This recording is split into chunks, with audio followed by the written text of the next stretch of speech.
हमारे hero स्नोबेल city की तरफ जा रहे हैं, जहाँ पर ऐश अपने अगले जिम बैटल के लिए चैलेंज करेगा स्नोबेल सिटी जिम में। हमारे हीरोज ने नाइट कैंप आउट किया है ताकि उन लोगों को मेटियोर शावर देखने को मिल सके, और जल्दी ही हमारे हीरोज को मेटियोर शावर देखने को भी मिल जाता है और सभी लोग अपने अपने विश मांगने लगते हैं। इसके बाद जब हमारे हीरोज सो जाते हैं तब हम लोगों को आसमान में डार्क राय देखने को मिलता है। हागस लेजेंडरी पोकेमॉन डार्क राय हम लोगों को आसमान में देखने को मिलता है। डार्क राय आके हमारे हीरोज के सामने रुक जाते हैं गाइस, और हमारे हीरोज गहरी नींद में सो रहे होते हैं और स्क्वीसी पोकेमॉन पेड़ के ऊपर सो रहा होता है। डार्क राय अपने डार्क पावर्स का इस्तेमाल करता है और इसके तुरंत बाद हम लोगों को अगले दिन का सीन दिखाया जाता है, जहां पर हम लोग को देखने को मिलता है कि पिकाचू और म्याउथ को छोड़ के सभी पोकेमॉन्स इंसानों की तरह बात कर रहे हैं और इंसान पोकेमॉन बन चुके हैं। हाँ गाइस, ऐश, सेरेना, बॉनी, क्लेमॉन्ड, टीम रॉकेट का जेसी और जेम्स सभी लोग पोकेमॉन बन चुके थे यार, पोकेमॉन इंसानों की तरह बन गए थे गाइस। टीम रॉकेट ने म्याउथ के ऊपर हमला करने की कोशिश किया पर म्याउथ वहां से भाग जाते हैं। इसके बाद म्याउथ और पिकाचू आपस में टकरा के गिर जाते हैं। म्याउथ और पिकाचू को यह बात रियलाइज हो गया था कि उन दोनों को छोड़ के सभी लोगों के साथ कुछ न कुछ गड़बड़ तो जरूर है। इसी समय स्क्वीसी पोकेमॉन का एंट्री होता है गाइस, और जिसको भी स्क्वीसी पोकेमॉन के बारे में नहीं पता है वो जाके एपिसोड 1 को जरूर चेकआउट करना, मैंने डिस्क्रिप्शन पे लिंक दे रखा है गाइस। स्क्वीसी एक लेजेंडरी पोकेमॉन का सेल है। स्क्वीसी भी इंसानों की तरह बोलने लग गया था। इसी समय आसमान से एक बहुत तेज रोशनी आती है और पिकाचू और म्याउथ जैसे ही पीछे मुड़ते हैं तो देखते एक बहुत बड़ा आग का गोला उन लोगों के ऊपर हमला कर रहा है। यह आग का गोला क्या नया पोकेमॉन था या फिर डार्क रे का इल्यूशन था, यह हम लोगों को कुछ नहीं पता था। स्क्वीसी बोलता है कि ये आग का गोला उसके ऊपर हमला कर रहा है और उसे पकड़ने की कोशिश कर रहा है।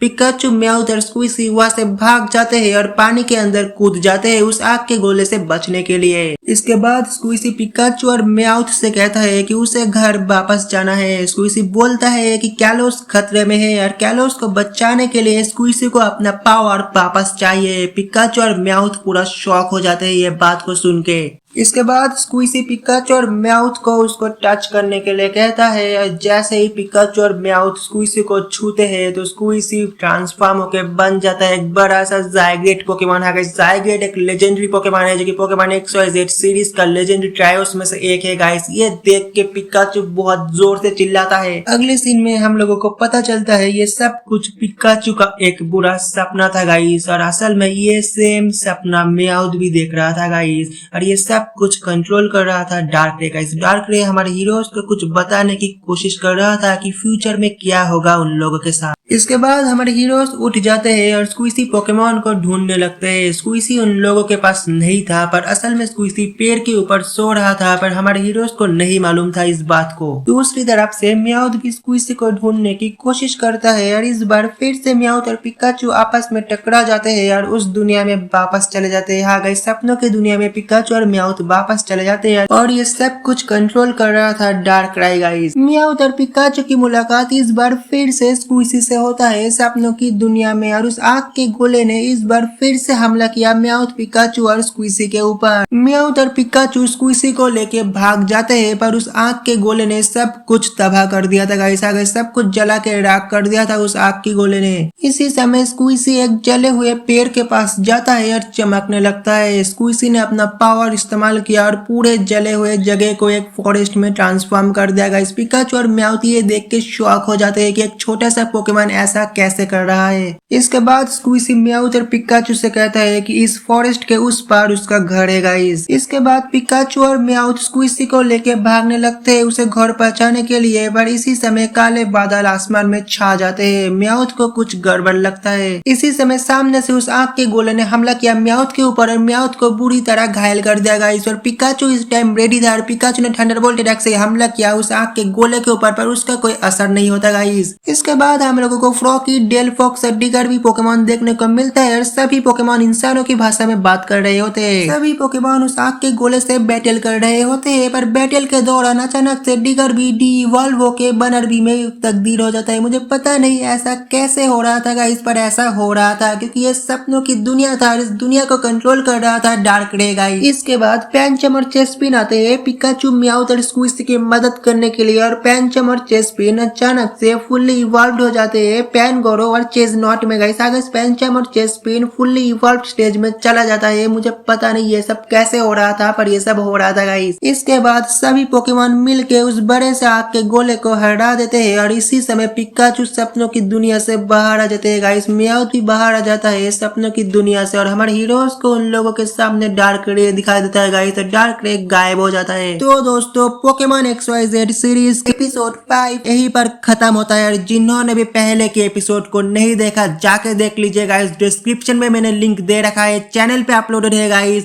और गाइस जिन्होंने भी चैनल को सब्सक्राइब नहीं किया प्लीज सब्सक्राइब कर दीजिए। मिलते हैं आप लोगों से अगले एपिसोड में।